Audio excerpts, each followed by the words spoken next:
Katanya di 2025 ini, value investing sudah mati. Yang menang itu saham naratif atau saham yang sengaja digoreng untuk ngejar masuk indeks foreign yang naiknya bisa ratusan persen. Tapi di Recompound kita masih keras kepala nih pakai metode value investing. Bahkan sampai saat ini, hampir 95% dari total harta gue pribadi itu ada di saham yang dipilih pakai metode ini. Di video ini, gue bakal jelasin apa sih value investing versi kita. Kedua, kenapa kinerja atau laba bersih itu everything. Ketiga, kenapa saham bagus itu bisa rungkat kalau ekspektasi itu keburu ketinggian. Dan keempat, dan kenapa gue masih tenang aja pakai value investing, walaupun banyak yang bilang udah nggak works atau udah ketinggalan zaman. So, is value investing really dead? Let's talk. Welcome back to Recompound. Gue Budi. Di channel ini kita akan bahas investasi saham dengan pendekatan yang rasional, data-driven, dan bisa direplikasi secara jangka panjang. Bukan cuma ikut pom-pom saham naratif. Kalau suka cara pikir kayak gini, kita ada buat 30 lessons untuk investment yang bisa lu pelajari dalam 30 hari. It's free, check link in the description ya. Nah, sebelum gue jelasin cara kita stock picking, kita samain dulu definisinya. Value investing, kalau versi kita, itu sebenarnya simpel banget. Kita invest di saham atau perusahaan yang harganya itu murah relatif terhadap kemampuan perusahaan itu menghasilkan laba bersih di masa depan. Jadi, fokus utamanya itu ada di dua hal. Satu, kualitas bisnis. Bisa nggak perusahaannya itu konsisten bikin laba dan laba itu meningkat terus ke depan? Kedua, harga yang kita bayar. Apakah harga sekarang itu udah ngasih kita diskon untuk yang masuk akal terhadap laba yang bisa di-generate di masa depan? Dalam value investing, kinerja atau laba bersih itu everything. Kenapa? Karena dalam jangka panjang. Gue ngomong lebih dari 2 tahun ya, bukan dalam 2 minggu udah jadi beggar gitu. Harga saham itu ujung-ujungnya bakal ngikutin kemampuan perusahaan ngecetak laba bersih. Mungkin lu bisa bilang, gue nggak percaya gitu kan. Oke, kalau lu nggak percaya, coba kita kasih lihat beberapa contoh di market Indonesia yang katanya terkenal dengan goreng-gorengan. Coba lihat grafik pertama ini. Garis biru ini harga sahamnya, garis pink ini laba bersih tahunan. Nah ini kita bisa lihat nih, kalau harga saham itu naik turun dalam jangka pendek itu sangat wajar. Tapi coba kalau lu zoom out berapa tahun, tren harganya itu pasti ngikut tren dari laba bersih perusahaannya itu sendiri. Contoh kedua, ITMG, komoditas batubara. Labanya udah pasti cyclical, karena harga batubara kan naik turun dalam jangka panjang. Waktu labanya naik gila, harga sahamnya ikut ke atas. Waktu laba bersihnya turun, harga juga ikut nyungsep. Nah, lagi-lagi, harga jangka panjang itu cerminan dari laba bersih perusahaan. Contoh ketiga, NISP, satu bank mid-tier di Indonesia. Laba bersihnya pelan-pelan naik, harga sahamnya juga ujung-ujungnya bakal pelan-pelan ikut ke atas dalam jangka panjang. Contoh keempat, HMSP dan Unilever. Di sini kelihatan jelas, ketika laba bersihnya stagnan atau turun, harga sahamnya juga bakal pelan-pelan ikut luntur. Polanya semua sama. Dalam jangka pendek, market itu bisa drama, bisa kemana-mana, naik, turun.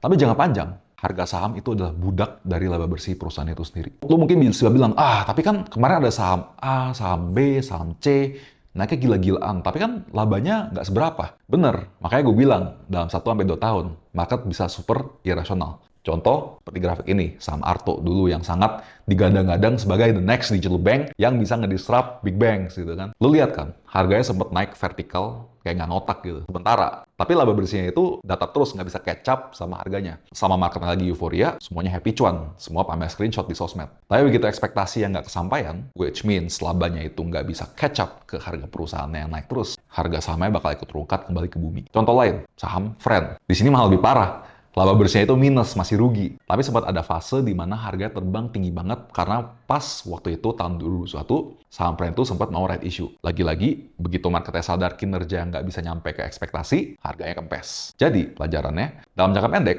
narasi bisa ngangkat harga. Tapi dalam jangka panjang, laba bersih yang nentuin siapa yang akan bertahan dan siapa yang bakal rungkat. Mungkin aja bisa aja harga saham itu meningkat drastis, tapi harga itu bisa bertahan karena laba bersihnya itu bisa catch up dengan harga yang naik banyak. Cuman biasanya itu lumayan jarang. Nah, sebelum kita beli saham, di value investing ada satu konsep yang sangat penting. Margin of safety atau diskon. Banyak yang ngira di luar sana kalau margin of safety itu seperti rumus baku matematika yang pakem gitu kan. Padahal pada kenyataannya MOS atau margin of safety itu sebenarnya memberikan gambaran tentang seberapa rendah ekspektasi market terhadap satu saham itu. Semakin murah valuasi suatu saham, artinya ekspektasi orang terhadap saham itu cenderung rendah. Kenapa ini penting? Karena sehebat-hebatnya kita analisa, kita pasti bisa salah. Kita juga manusia ujung-ujungnya. Margin of safety itu kayak bantalan. Kalau kita salah, damage ke portofolio kita itu nggak besar. Dan kita terhindar jadi korban saham pom-pom dan terus nyangkut di pucuk. Di sisi lain, semakin premium valuasi satu saham, itu menggambarkan ekspektasi orang udah tinggi ke saham itu. Semua orang udah invest, udah punya barangnya. Dan semua orang expect growth dari laba bersih saham itu naik tinggi terus. Dan sedikit aja kinerja di bawah ekspektasi, harganya bisa rungkat dan nggak kemana-mana. Nah, kuncinya di sini. Return investasi yang besar biasanya terjadi ketika ekspektasi orang udah rendah, dari bawah nih, tapi realita kinerja perusahaannya itu ternyata jauh di atas ekspektasi itu. Sehingga, tugas kita sebagai value investor adalah mencari gap antara ekspektasi market versus kemampuan nyata perusahaan mencetak laba bersih yang besar ke depan. At the end of the day, pasar saham adalah game of expectations yang berisi manusia-manusia yang menaruh duitnya di pasar. Dan kita nggak bisa dibakukan dengan sekedar rumus matematika yang kaku. Nah, sekarang kita coba lihat beberapa miskonsepsi soal value investing yang sering gue denger di luar sana. Banyak yang mikir value investing itu, cuman soal angka PER dan PBV serendah mungkin. Jadi kalau kita masuk nyari saham, itu harus PER yang di bawah 10, PBV di bawah 1. Padahal menurut gue, oke, valuasi itu penting, tapi itu bukan satu-satunya. Kita juga harus paham, lihat prospek bisnis ke depannya itu gimana. Perusahaan yang bagus, growing, punya keunggulan kompetitif atau moat, wajar dihargai lebih premium dibanding perusahaan yang murah tapi sebenarnya murahan. Jadi, murah di angka secara angka itu belum tentu value. Dan sedikit lebih mahal, belum tentu bukan value juga loh sebenarnya. Beli barang bagus dan premium itu juga oke, asalkan ekspektasi orang lain di saham itu masih belum berlebihan, masih belum euforia. Miskonsepsi kedua, udahlah, value investing itu tinggal beli saham blue chip yang produknya dipakai sehari-hari. Faktanya, banyak saham yang dulu dianggap sebagai blue chip, tapi beberapa tahun terakhir turun sampai minus 80% dari puncaknya, dan sampai sekarang belum recover. Contoh paling gampang, Unilever yang sejak dari pucuknya 2018 itu anjlok 80% sampai 2025. Kenapa bisa begitu? Karena bisnisnya berubah. Kompetisi makin ketat, laba bersihnya itu udah nggak seindah pas zaman dulu. Jadi bukan semua yang terkenal otomatis jadi value. Yang kita lihat tetap laba bersih dan prospek ke depan itu kayak gimana. Mau seterkenal apapun perusahaan itu, kalau laba bersihnya turun, ya ujung-ujungnya bakal rukat juga harga sahamnya. Miskonsepsi ketiga, value investing itu cuma baca laporan keuangan. Yang penting angkanya bagus di masa lalu. Padahal, laporan keuangan itu data masa lalu. Perusahaan yang bagus di masa lalu belum tentu bagus di masa depan. Makanya dari Compound, selain lihat historis laporan keuangan untuk menilai capital allocation capability dari manajemennya, kita juga harus lihat prospek ke depannya gimana. Industrinya kemana? Apakah ini sunrise? Atau mungkin industrinya tuh jelek, tapi mau turn around nih ke depannya. Manajemennya seperti apa? Apakah masih bisa maintain atau grow laba bersih selama beberapa tahun ke depan. Detail teknis cara kita analisa, itu bisa lo baca lebih lengkap di handbook kita di website di rekompo.id/handbook/how-we-invest. Terus banyak yang bilang di 2025 ini, value investing is dead.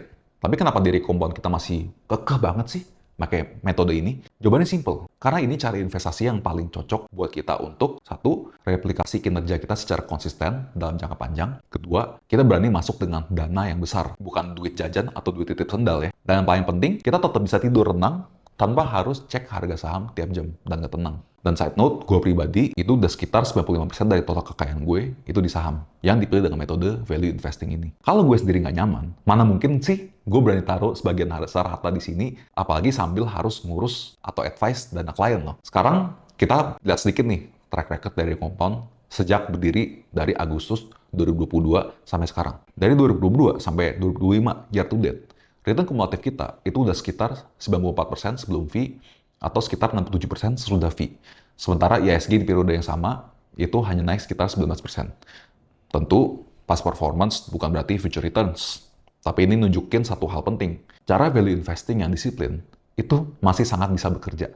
Bahkan di market yang quote-unquote irasional dan banyak naratif dan banyak noise. Dan yang gue suka, kita bisa capai ini tanpa trading harian, tanpa tebak-tebakan harga jangka pendek, purely cuma fokus ke kinerja bisnis, lalu beli saat margin safety atau ekspektasi orang itu udah rendah, dan sabar nunggu labanya itu bisa outperform di atas harga sekarang.